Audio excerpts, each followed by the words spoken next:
ya, dan IgG aviditas gitu ya. Jadi jangan lakukan semuanya. Yang sering kita temukan adalah hanya periksa IgG, IgM, tapi IgG aviditasnya tidak dievaluasi. Karena kalau aviditas imunoglobulin G itu rendah, kita bisa menduga bahwa infeksi sedang terjadi atau baru saja telah terjadi dalam 3-4 bulan terakhir.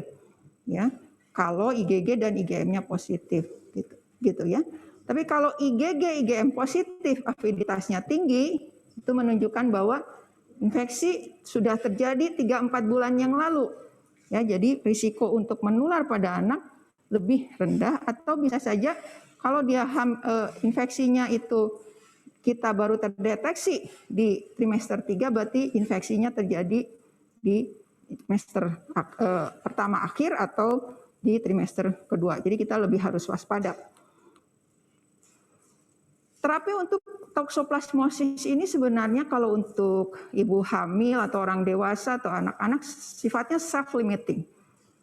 Yang kita tidak inginkan tadi ya, kita lihat bahwa kalau infeksinya terjadi di trimester 1, infeksi primernya terjadi di trimester 1, janin akan berisiko tertular. Maka kita bisa berikan terapi untuk ibunya, yaitu pilihannya spiramisin 3 gram terbagi 3 kali sehari, artinya 3 kali 1000 mg per hari, sampai ada hasil PCR atau bila terjadi persalinan. Kalau memang tidak bisa dilakukan amniosentesis untuk kemudian kita periksa PCR-nya apakah positif. Kalau positif berarti kita teruskan spiramisinnya, tapi kalau negatif kita bisa hentikan. Infeksi fetal, kalau terbukti ada infeksi fetal yang bisa kita lihat dari USG ataupun tadi kalau ada amniosentesis, maka terapinya terdiri dari 3 kombinasi obat, yaitu sulfadiazin, pirimetamin, dan juga kalsium folinat, yang itu juga diberikan sampai persalinan. Tapi prinsipnya jangan lupa untuk melakukan upaya pencegahan, yaitu konseling dan edukasi tentang pola makan yang sehat. Karena kita tahu tadi rute penularannya adalah feko-oral. Jadi bagaimana mengolah makanan yang baik dan matang ya, sehingga risiko tertular melalui feko-oral berkurang, dan higienitas dari ibu tersebut. Nah, kemudian kita ke rubella. Adanya vaksinasi yang mungkin sudah menjadi program ya, vaksinasi rubella itu menyebabkan insiden rubella itu menurun di Indonesia dan juga di dunia. Dan ini seiring dengan mudahnya rubella ini menular, karena dia menular melalui droplet. Ya, dengan adanya vaksinasi, maka risiko penularan menjadi berkurang. Tapi bila seorang wanita hamil itu terinfeksi ya pada saat hamil, ya, maka risiko transmisi vertikal seperti juga dengan toksoplasma itu juga terkait dengan usia kehamilan. Ya. Kalau infeksi primer terjadi di trimester pertama, maka 50% kemungkinan terjadi kelainan kongenital mayor pada janin. Tapi kalau infeksinya terjadi di semester kedua, apalagi trimester ketiga, itu menurun drastis. Abortus spontan, ya, itu bisa terjadi sampai 20%. Jika infeksi terjadi di 8 minggu pertama. Oh, tidak terlalu jelas ya, maaf ya, karena hijau ya. Ya, jadi rubella juga bersifat ringan, gejalanya self-limited disease, 25-50%-nya asimptomatik. Pada ibu hamil yang tertular biasanya infeksinya, gejalanya adalah seperti flu-like syndrome. Tapi kalau misalnya terjadi pada janin, kelainannya bisa di jantung, di sistem saraf pusat, ya, sensor neural deafness, ini rubella adalah salah satu penyebab utama, ya, sensory neural deafness, ada kelainan mata dan kelainan yang lain. Jadi memang sangat tidak diinginkan terjadinya infeksi kongenital akibat rubella ini. Diagnosisnya adalah sama dengan tes sorologis, tapi disebutkan hanya dilakukan pemeriksaan IgG dan bukan rutin, bukan screening rutin kalau tidak ada data dia pernah tervaksinasi atau jika titer imunoglobulin G-nya kurang dari 10 international unit, sehingga dia perlu divaksin setelah persalinan ya. Tapi kalau ada misalnya riwayat kontak dengan penderita rubella atau ada tanda-tanda rubella-like illness atau memang tampak kelainan di janin, maka disarankan untuk dilakukan rubella testing. Ya, periksa IgG dan IgM-nya. Ya. Jadi bukan screening. Dan pada saat kita melakukan pemeriksaan serologis, ada hal penting yang harus kita perhatikan, yaitu waktu pemeriksaan. Disebutkan karena durasi penyakitnya pendek, interpretasi dari pemeriksaan serologis bergantung pada pengambilan sampel, maka saran terbaik untuk melakukan tes adalah 7-10 hari setelah onset RAS dan diulang sampai 2-3 minggu. Ya. Prinsipnya kita baru bisa mengatakan ini ada infeksi baru rubella pada seorang wanita hamil adalah bila ada peningkatan titer imunoglobulin G rubella sampai 4 kali dari spesimen akut dengan konvalesen yang sebelumnya ya, atau ada serokonversi IgG rubella yang sebelumnya diketahui status IgG-nya negatif, kemudian hamil ternyata positif. Kemudian ada kalau IgM dan IgG aviditasnya rendah, atau bila kultur rubella atau deteksi virus dengan PCR itu positif ya. Jadi jangan hanya berdasarkan kembali lagi IgG dan IgM. Tetapi masalahnya ini belum ada terapi yang definitif. Kalaupun berikan terapi sifatnya simptomatik saja. Ya, untungnya self-limiting disease ya.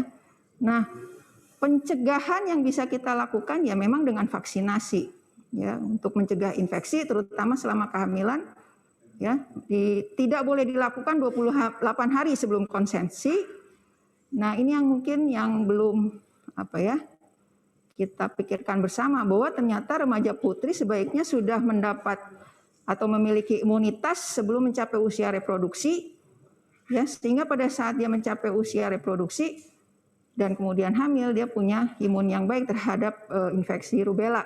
Sehingga kita harus menggunakan kesempatan bertemu semua pasien pada saat kita melakukan layanan kesehatan apapun untuk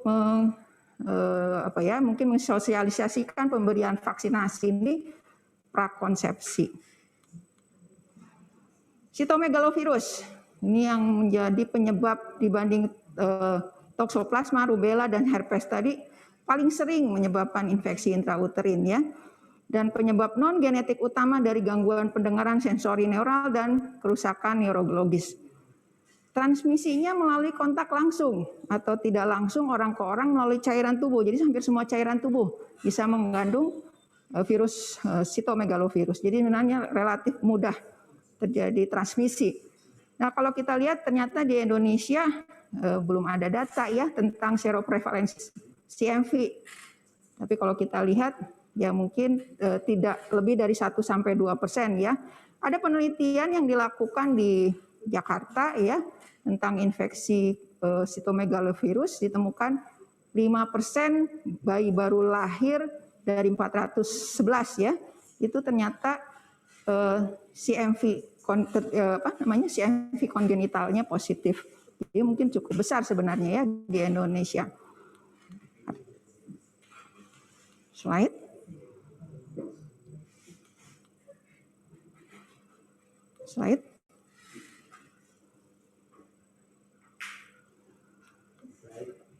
Ya.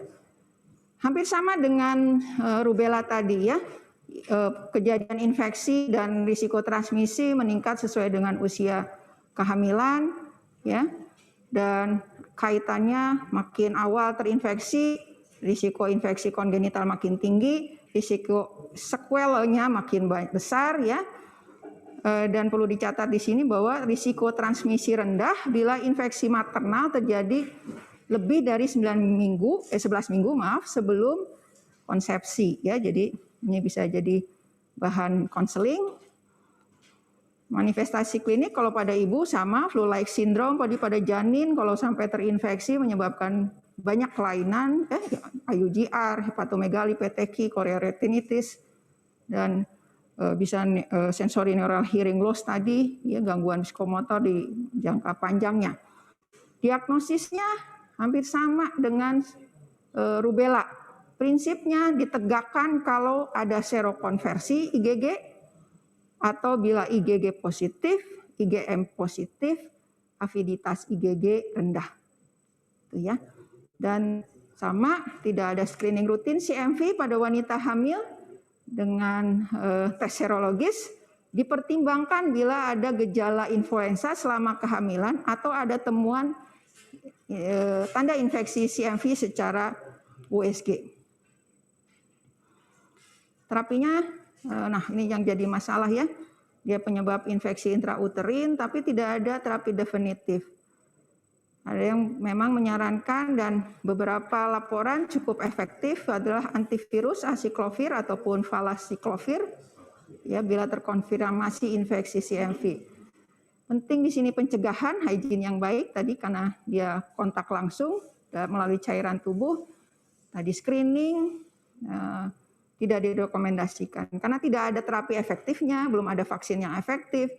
Dan pilihannya kalau misalnya seorang ibu hamil terinfeksi dan anaknya terindikasi infeksi kongenital di usia 16 minggu, rekomendasinya sangat berat yaitu terminasi kehamilan. Kalau di atas 20 minggu ya sesuai manajemen yang didapat. Kemudian kita ke herpes simplex. Ada dua, tipe 1 dan tipe 2. Mungkin yang kita bicarakan adalah infeksi tipe 2 ya. Transmisinya melalui mukosa serviks dan vagina terutama saat persalinan. Kalau kita lihat Indonesia prevalensinya, seroprevalensinya termasuk rendah ya, kurang dari 10%. Tapi kembali lagi nih, hasil hitungan matematis betul atau tidaknya kita belum pasti. Gejalanya ada vesical ulcus ya di vulva atau di vagina atau di serviks, ada nyeri berkemih, lekore, hemadenopati, ada demam, sakit kepala dan mialgia. Kalau pada janin ya di 20 minggu pertama ada kemungkinan abortus, stillbirth ya. 85-90%-nya infeksi neonatal didapat saat persalinan dan infeksi kongenitalnya sangat banyak ya dari mata, kulit, kemudian sistem neuron ya sampai juga UGR.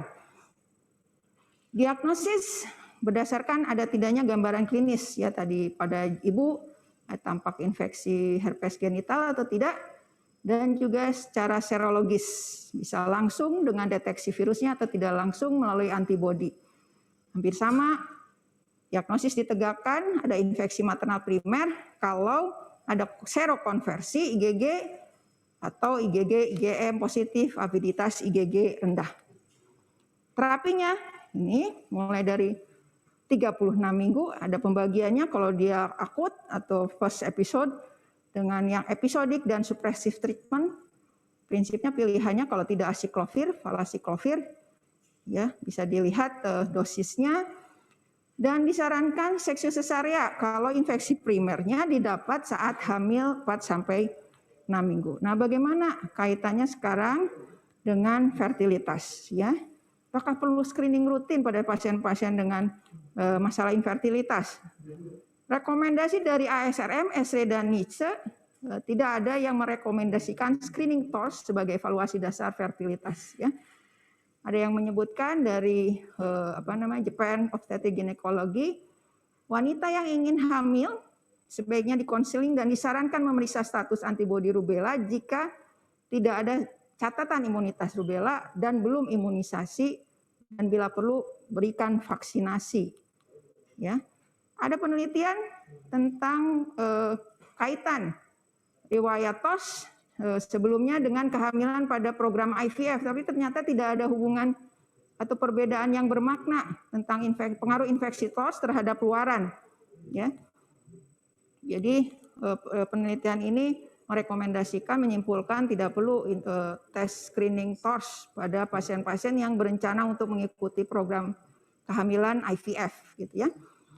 Bagaimana dengan kasus abortus berulang? Sesi sebelumnya sudah disampaikan. Di sini disebutkan bahwa untuk suatu infeksi bisa menyebabkan bisa dikatakan sebagai penyebab keguguran berulang itu dia harus mampu bertahan di dalam traktus genitalia tanpa terdeteksi atau tidak menyebabkan gejala-gejala yang mengganggu seorang perempuan.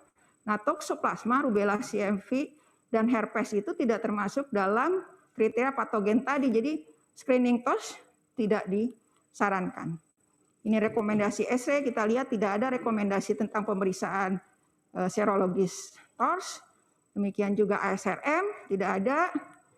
Dengan demikian, akhir dari presentasi saya.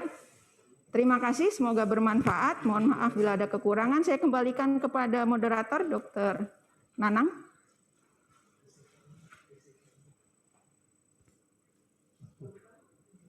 Ya, terima kasih Dr. Anita. Dr. Anita telah menjelaskan secara praktis bagaimana penanganan mendiagnosa TORS dan bagaimana mengobatinya. Jadi ternyata TORS itu yang O-nya bukan kepanjangan dari toksoplasma, tapi other infection termasuk lues atau sifilis dan parvovirus dan lain-lain. Sekarang barangkali kita lanjutkan dengan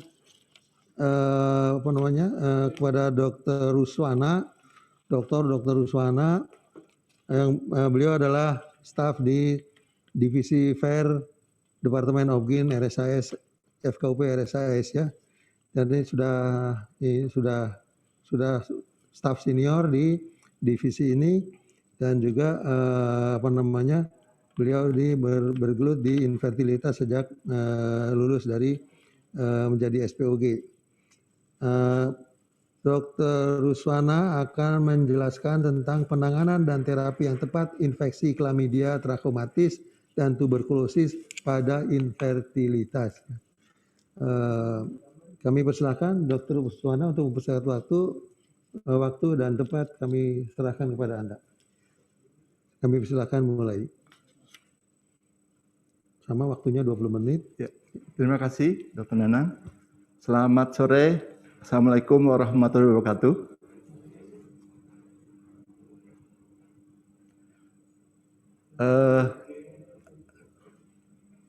Sore ini mohon izin materi terakhir mengenai penata laksanaan chlamydia dan infeksi tuberkulosis pada organ pelvik yang mungkin atau seringkali kami dapatkan mengganggu infertilitas.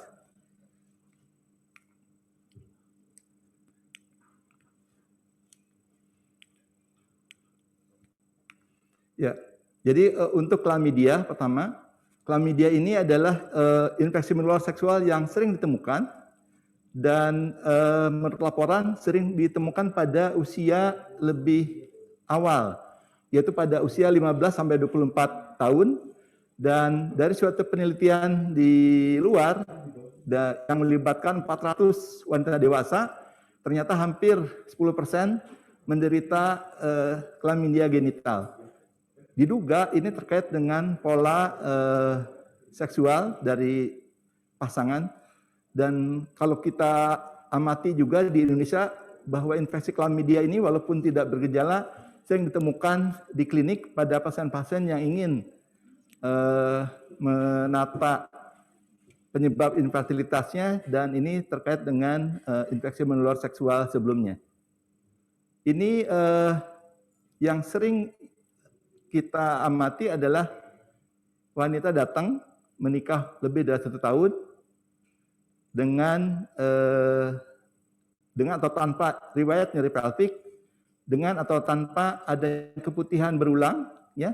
Dan setelah kita lihat baik dengan HSG maupun dengan laparoskopi ditemukan adanya hidrosalping dan atau adanya adesi. Chlamydia ini sebenarnya merupakan bakteri intraseluler yang obligat yang akan menginfeksi seseorang, ya, melalui epitel mukosa di orofaring, di saluran genital, dan juga di anorektal. Dan di laporan terakhir juga bisa mengenai daerah konjungtiva. Daerah-daerah yang sering ditemukan infeksi chlamydia ini adalah endocervix, rektum, di rongga peritoneum, di tuba, dan di orofaring. Gejala yang timbul sebenarnya 70% tanpa gejala, tetapi pada yang bergejala, yaitu yang 30%, mungkin ada vaginal discharge yang tidak diperhatikan oleh wanita karena memang tidak khas, ya, tidak berbau, tidak terlalu banyak. Memang perubahannya hanya di warna saja. Dia lebih kental dan lebih banyak dibanding biasa. Kadang-kadang ada perdarahan pervaginam yang irreguler. Ini terkait dengan resiko adanya infeksi di mukosa porsio sehingga terjadi erosi ringan dan pada saat itu terjadi perdarahan irreguler. Lalu kadang-kadang juga disertai dengan infeksi sistitis atau uretritis karena chlamydia ini, ya.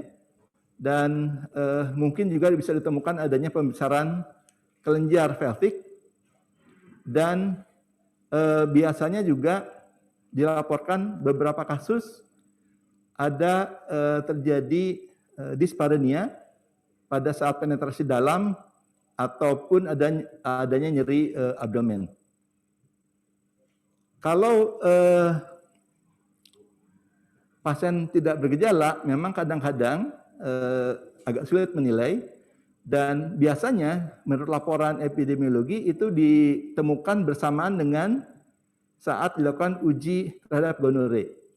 Dan panduan dari CDC ini obatnya sebenarnya banyak beredar, ya, yaitu diberikan azitromisin selama 10-14 hari maksimal dan atau diberikan doxycycline 100 mg per oral 2 kali sehari untuk 7 hari. Tetapi memang untuk doxycycline ini beberapa kasus dilaporkan efek gastrointestinal lebih sering, yaitu mual atau muntah. Dan menurut laporan, sebagian besar chlamydia ini sebenarnya bisa diobati dengan doxycycline.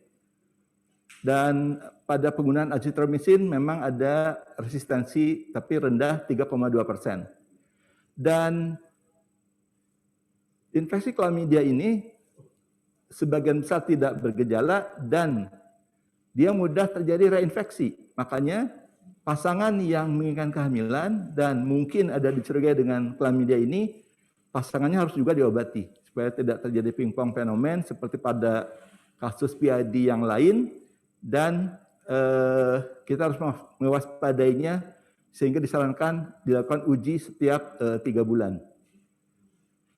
Infeksi chlamydia pada laki-laki lebih menyerang organ genital, mulai dari uretra, ya, mulai dari saluran epididymis dan juga prostat. Sehingga keluhannya yang sering seperti juga gonore, adanya nyeri saat miksi. Kalau diurut dari batang penis, dari pangkal penis ke arah luar, terjadi sekresi yang berwarna putih susu, dan biasanya memang disertai juga dengan adanya sistitis. Jadi nyeri perut bawah, kadang-kadang pasien demam 2-3 hari lalu hilang. Nah, pada wanita 7% tanpa gejala, tapi kalaupun ada gejala merupakan cervicitis seperti biasa, tetapi pada chlamydia ini seperti juga pada gonore, dia mudah masuk dari daerah cervicovaginal, dia akan masuk ke dalam kanal cervix, tiba ke dalam endometrium, terjadi endometritis, ya, dengan gejala demam, nyeri perut bawah suprapubik, dan kadang-kadang ada gangguan haid yang tidak teratur. Tetapi yang paling ditakutkan oleh kami di pusat pelayanan fertilitas di rumah sakit adalah terjadinya infeksi tuba. Dan salpingitis ini biasanya bilateral, ya, bilateral kena tuba kedua-duanya, terjadilah jaringan tuba yang udem, terjadi distensi cairan, terjadi hidrosalping, dan kalau tidak diobati, infeksi terus berlanjut akan menyebabkan penutupan osteum tuba abdominal dan pasien mengalami sterilitas karena oklusi dari pangkal tubanya sendiri. Ini yang kami sering dapatkan. Jadi pasien datang ingin hamil karena 1 atau 2 tahun tidak hamil-hamil juga. Kita periksa standar pemeriksaan analisa sperma, umumnya normal atau sedikit teratozospermi, gangguan dari morfologi sperma yang mudah diobati. Tetapi kadang-kadang pasien kita lakukan HSG lanjutan, terdapat gangguan, bisa oklusi tubal bilateral, bisa terjadi spill ya, dari zat kontras radiopaknya itu. Biasanya diberikan obat-obat seperti urografin, mengandung derivat iodin, ya, dia akan masuk ke dalam tuba, tetapi di ujung tubanya itu pasasi, zat kontrasnya terbatas. Dan pada keadaan seperti itu, kita lakukan laparoskopi. Pada laparoskopi ditemukanlah ini, Pisch-Hug-Curtis syndrome yang khas pada chlamydia kalau dilakukan laparoskopi. Ini menandakan seluruh rongga abdomen sudah terinfeksi dengan chlamydia. Penyebaran percontinuitatum dari kanal cervix, endometrium, tuba, ostium tuba abdominal masuk ke seluruh rongga abdomen, seluruh permukaan mukosa peritoneum juga terinfeksi dan terjadilah adesi di perihepatis. Apalagi kalau perihepatis sudah kena berarti organ reproduksi kita, uterus, tuba, ovarium yang berada di daerah paling rendah, ya, itu akan terinfeksi.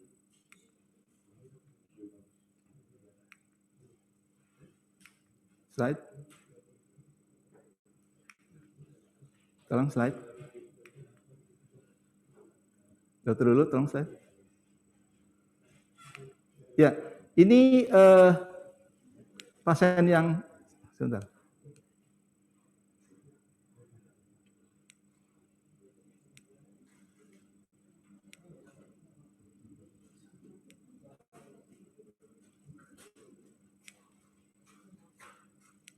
Mundur lagi.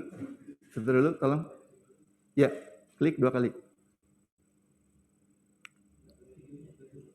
Ini adalah operasi adesiolisis yang sebelumnya. Tolong yang sebelumnya. Mundur. Halo. Diklik. Ini ada dua-duanya video. Ya, ini sana juga diklik saja. Ini adalah uterus, tuba, dan ovarium yang terdapat adesi luas, dan adesi luas pada daerah pimbria akan menyebabkan adesi. Sehingga selain pasien mengeluh chronic pelvic pain, juga fungsi tubanya terganggu. Diklik yang kanan. Satunya lagi. Ya. Di sebelah kanan adalah ekstrapasasi dari methylene blue. Ya. Diklik. Dan tujuan terapi adalah untuk membuka tuba dan membebaskan seluruh perlengketan. Sehingga diklik. Sehingga fungsi anatomi dari ovarium tuba akan kembali normal, ya, uptake ovulasi akan mudah terjadi dan tubanya akan terbuka, ya. Mudah-mudahan dengan upaya adesiolisis dan membuka tuba ini, fungsi reproduksi akan dapat kita kembalikan dan pasien kita keluar dengan obat-obat medisina untuk selanjutnya. Slide. Ya, ini ada jurnal di Fertility Steril mengenai apakah ada cara sebelum dilakukan laparoskopi diagnostik yang memang lebih mahal, lalu ada komplikasi medis anestesi dan juga ada komplikasi trauma dari tindakan laparoskopinya, baik komplikasi pada organ, usus, mungkin juga organ lain sekitar seperti kandung kemih, ya, ureter. Dilakukan penilaian, ternyata kalau kita bisa menilai keberadaan dari imunoglobulin M untuk chlamydia, maka diduga sudah ada keterlibatan faktor tuba di dalamnya. Jadi tanpa laparoskopi, dengan hanya menilai chlamydia saja, sebenarnya dapat diterapi. Tetapi tentu saja untuk mengembalikan fungsi normal kembali, kita harus melakukan tindakan laparoskopi. Dan dikatakan bahwa nilai uji diagnostik chlamydia antibody testing ini setara dengan kalau menggantikan laparoskopi. Lalu ada penelitian bagaimana kalau dilakukan HSG saja tanpa dilakukan chlamydia antibody testing untuk menilai adanya gangguan tuba. Sebenarnya pada penelitian yang dilakukan, yang dilaporkan di Human Reproduction ini, bahwa histoskopi secara rutin sebelum dilakukan laparoskopi itu mempunyai keuntungan bisa menilai keadaan dari kapum uterus, ya, dan juga memang abnormal bila ada oklusi satu atau kedua tuba, dan atau bisa juga menilai adanya adesi perituba atau sumbatan di tuba. Nah, bagaimana mengenai peran USG, HSG, dan laparoskopi? Kita ketahui bahwa USG, terutama penggunaan infusion sonografi, memang bisa menilai secara tidak langsung keadaan di kapum uterus dan juga bisa menilai pasase cairan di lewat tuba. Tetapi memang ini memerlukan alat diagnostik USG yang dengan Doppler, ya, dan juga keterampilan operator dan sarana yang harus dilengkapi. Umumnya HSG digunakan lebih awal karena lebih ke arah pendekatan tradisional dan pertimbangan dari klinisinya. Ini apa namanya? Ada tambahan. Manfaat tambahan pada HSG adalah dapat memberi informasi mengenai keadaan di kapum uterus, dan memang kelainan di kapum uterus ini juga menyumbang kelainan atau informasi yang dapat diberikan sebesar 10-15%. Ini adalah gambaran USG HSG normal yang di sebelah kiri, yang di tengah adalah suatu hidrosalping bilateral. Dan kalau kita lihat dengan laparoskopi, ternyata memang hidrosalpingnya demikian besar, dan ini umumnya terkait dengan chlamydia.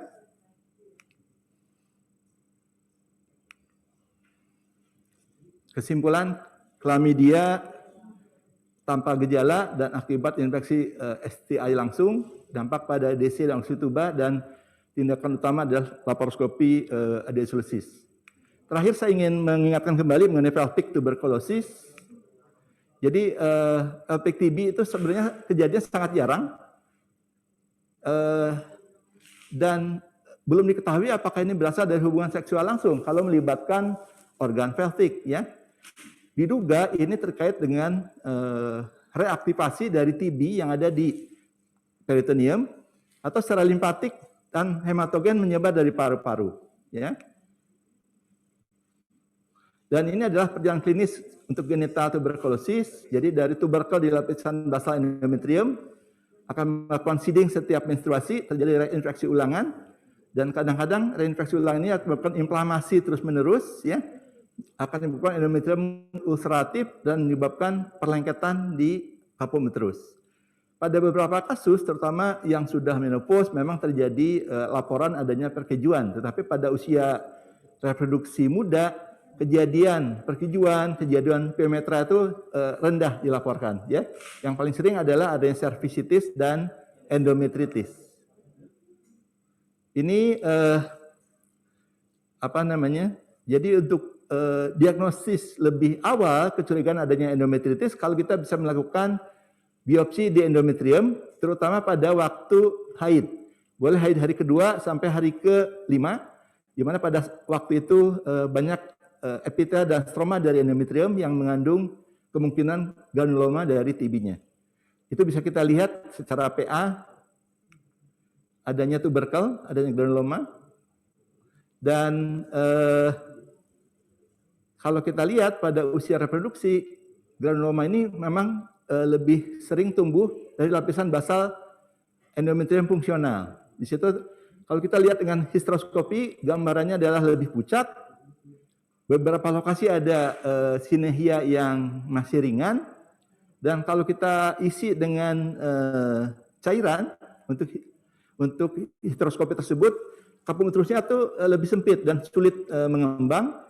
Itu karena adanya adesi karena endometritis dari TB.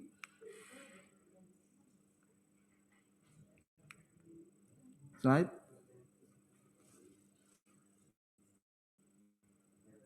Slide. Perlu? Ya? Sebelumnya. Ya. Dan pelvic tuberculosis ini sebenarnya jarang ditemukan dan sulit didiagnosis karena gambaran kalau di abdomen itu mirip dengan keganasan karena adanya massa di abdomen itu merupakan omental cake, lalu ada asites dan mungkin tuba atau ovariumnya membentuk massa infeksi ya seperti tuba ovarial abscess yang berasal dari TB, sehingga untuk memeriksa ini perlu anamnesis lengkap, lalu ada riwayat TB dalam keluarga dan adanya screening di ronsen torak. Dan untuk karakteristik TB pelvic ini memang harus dipastikan juga dengan USG, adanya massa di aneksa, adanya kecurigaan, adanya kelainan di tuba, adanya kalau kita periksa fisik di daerah kapung uterus adanya nodularity yang tidak nyeri dibandingkan dengan endometriosis. Dan untuk yang lain, tes mantuk PCR itu tidak sensitif pada TB ini yang menyulitkan untuk diagnosis klinis. Slide. Dan ini adalah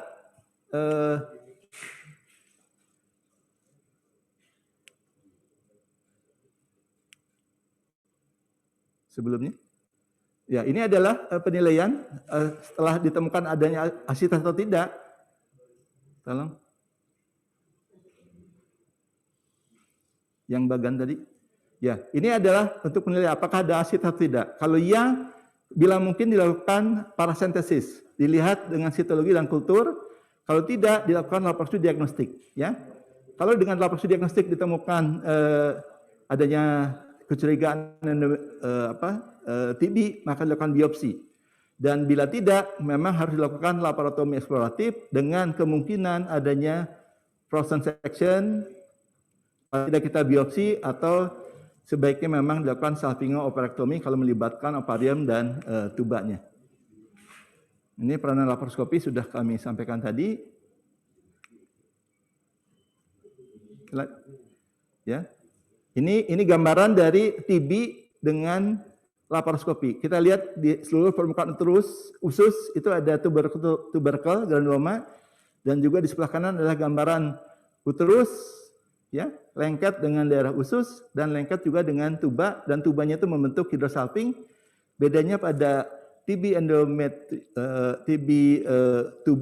tuberkulosis pada tubanya itu lebih padat dan lebih keras sehingga agak menyulitkan untuk intervensi mengembalikan fungsi tubanya.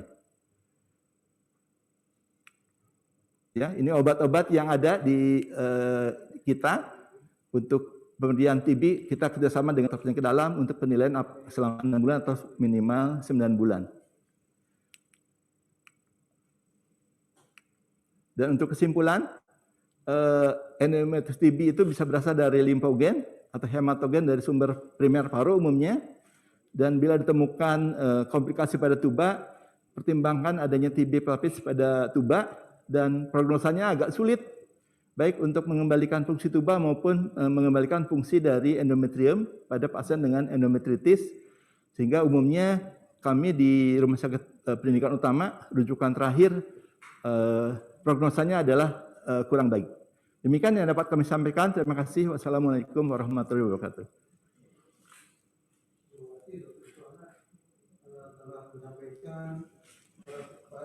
Tayangannya dengan jelas dan disertai dengan gambar dan video sehingga kita bisa lebih membayangkan lagi bagaimana infeksi dari Chlamydia trachomatis ini dan tuberkulosis pelvis yang menyebabkan infeksivitas. Jadi sampailah kita pada sesi diskusi. Saya kira ini akan muncul banyak pertanyaan karena ini tentang tentang toksoplasma pasti orang banyak bertanya, termasuk juga pasti banyak bertanya. Coba tolong ditampilkan pertanyaannya. Sudah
ada.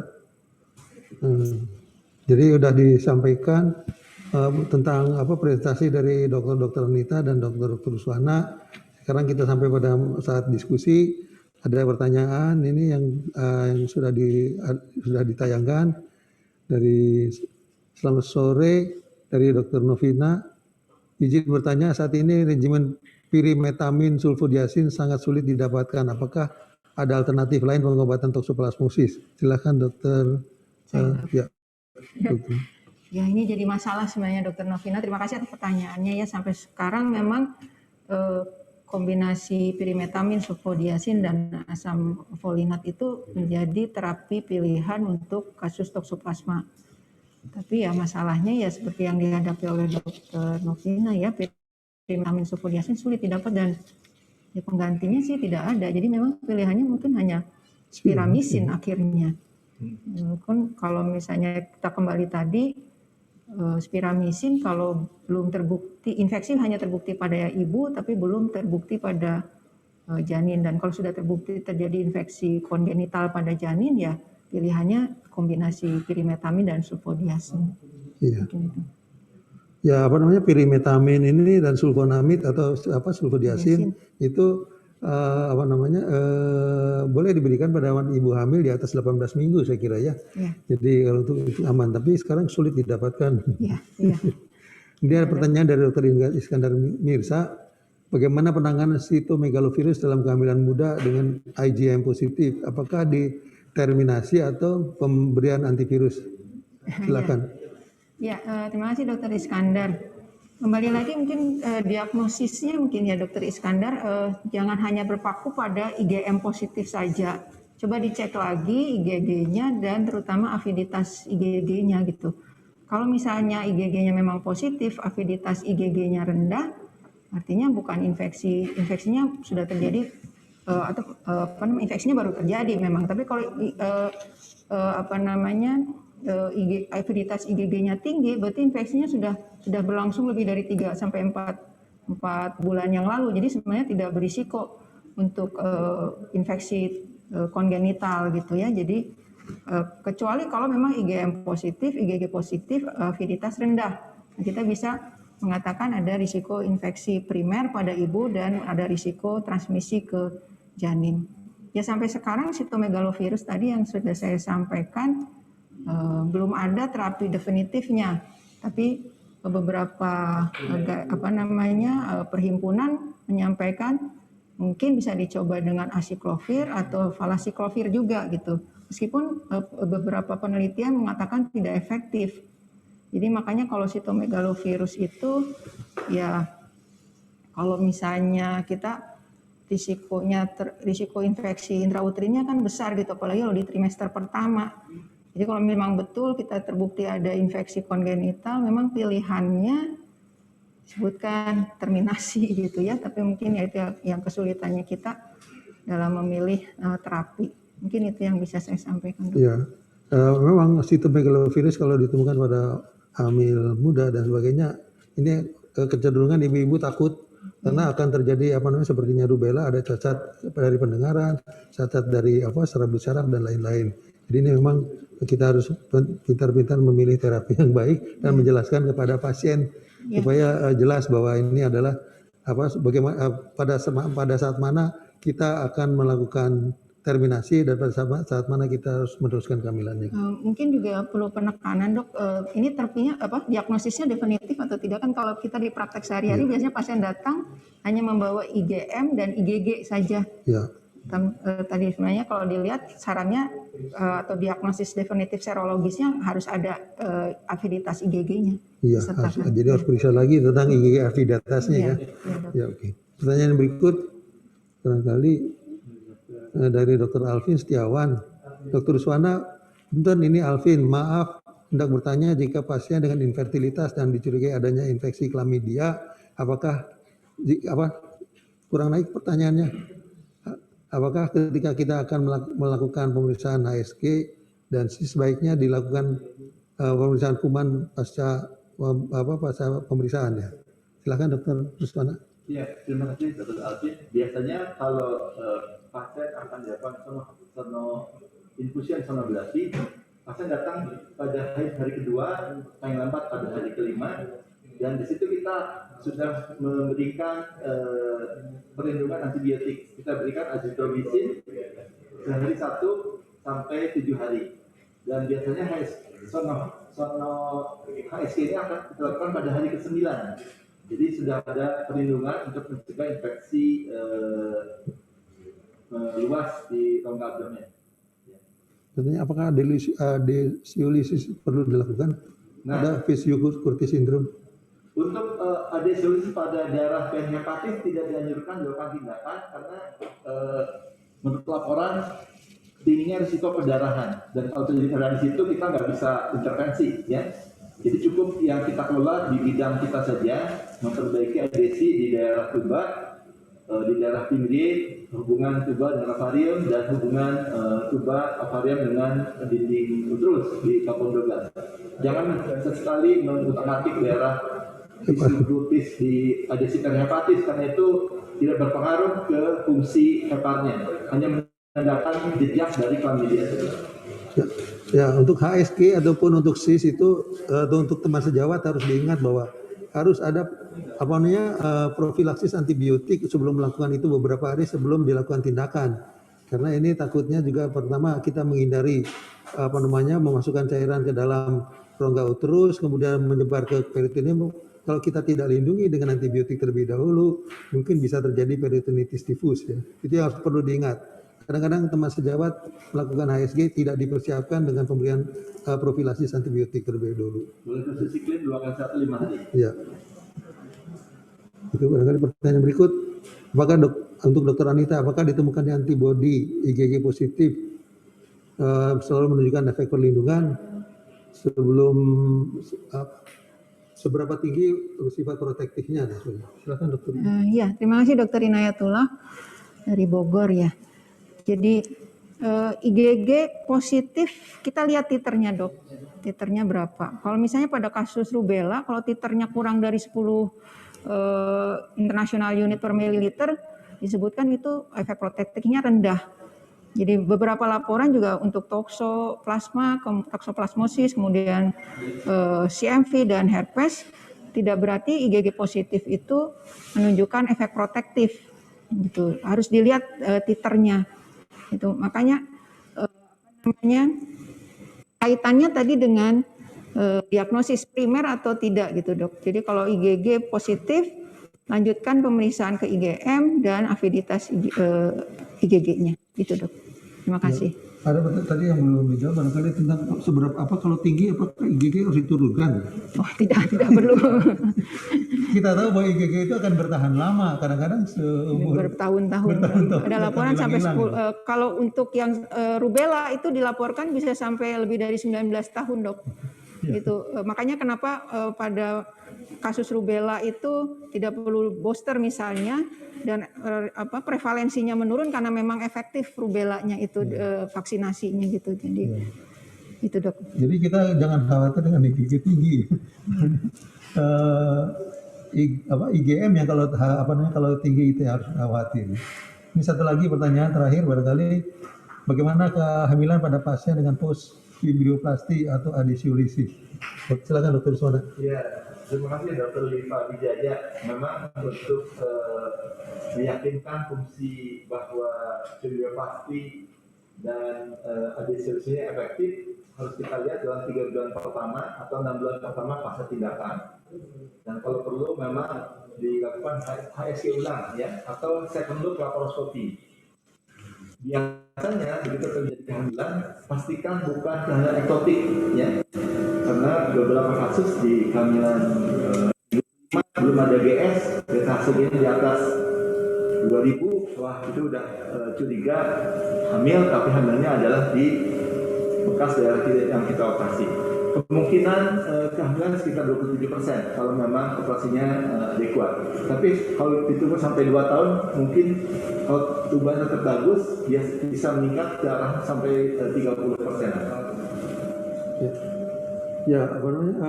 Perlu diingat bahwa pada melakukan operasi untuk fibroplasti atau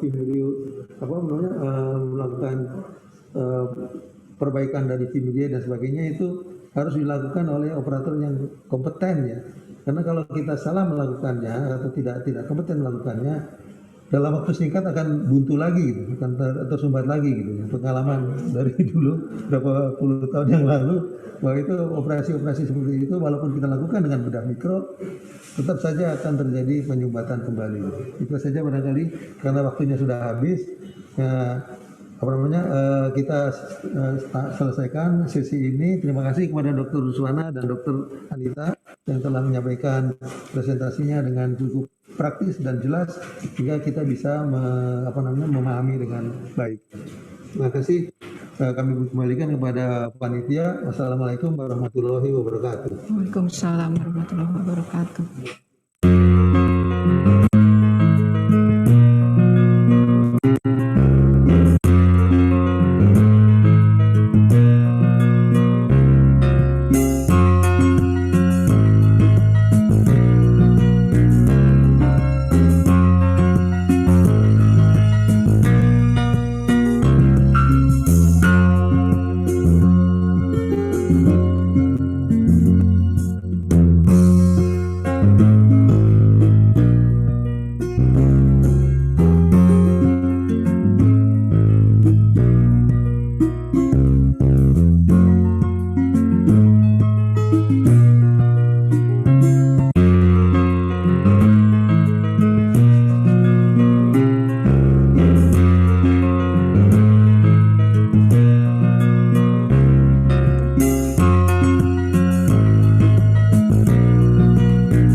dan Dr. Ruswana.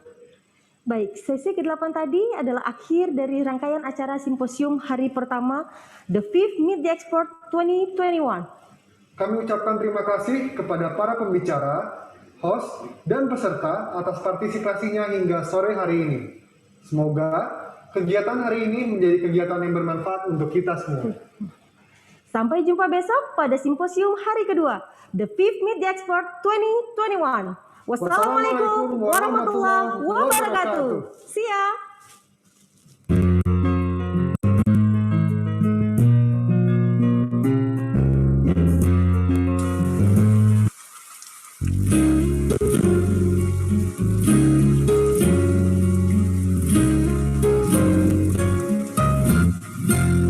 I know your eyes in the morning sun. I feel you touch me in the pouring rain. And the moments that you wander far from me, I wanna feel you in my arms again. And you come to me on a summer breeze, keep me warm in your love, and you softly lead. And it's me you need to show. How deep is your love? Is your love? How deep is your love? I really need to learn, 'cause we're living in a world of fools, breaking us down when they all should let us be. We belong to you and me. I believe in you. You know the door to my very soul. You're the light in my deepest, darkest time. You're my savior when I fall. And you may not think that I care for you, when you know down inside that I really do. And it's me you need to show. How deep is the love? Is your love? How deep is your love? I really need to learn, 'cause we're living in a world of fools, breaking us down when they all should let us be. We belong to you and me.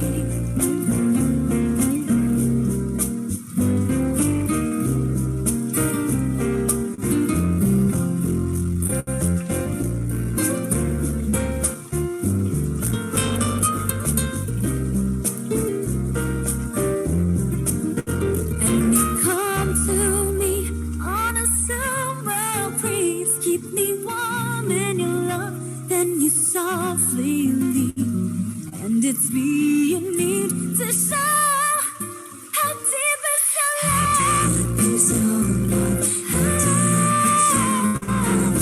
I really need to learn, 'cause we're living in a world of fools, breaking us down when they all should let us be. We belong to you and me.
will see. No, I won't be afraid. Oh, I won't be afraid. Just as long as you stand by me. So darling, darling, stand by me. Oh, stand by me. Oh, stand by me. Stand by me. If the sky that we look upon should tumble and fall, oh, the mountain should crumble to the sea.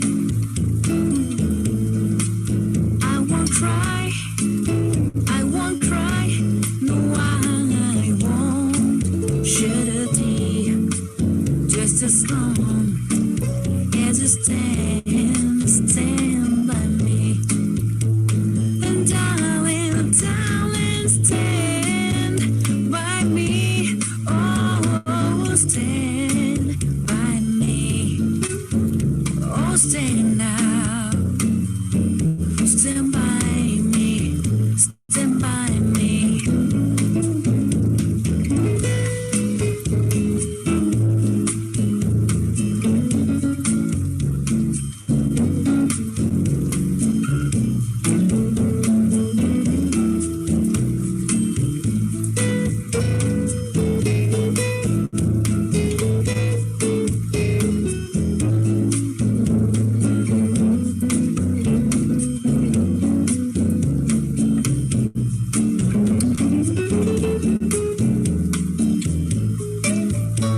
So darling, darling, stand by me.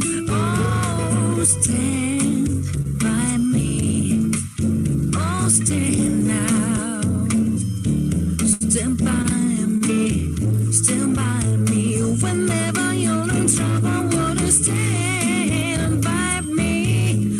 Oh, stand by me. Won't you stand